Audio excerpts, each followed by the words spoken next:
Recipe videos எல்லாம் shoot பண்ணும்போது அதுக்கு காம்பினேஷனாக உள்ள சைட் டிஷ் இல்லைன்னா மெயின் டிஷ் தான் நான் வந்து எப்போதுமே சமைக்கிறது. அல்லாட்டினா கண்டிப்பாக அதுவும் வேஸ்ட் ஆகிடும்.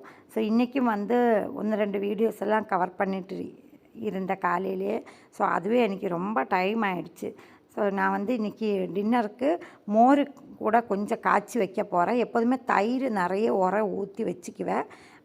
கொஞ்சமாக நம்ம பேலன்ஸ் வச்சு வேறொரு பாட்டிலில் தான் போடணும். அதே பாட்டில் போட்டு வச்சிட்டிங்கன்னா ரொம்ப புளிப்பாகவும் போயிடும்.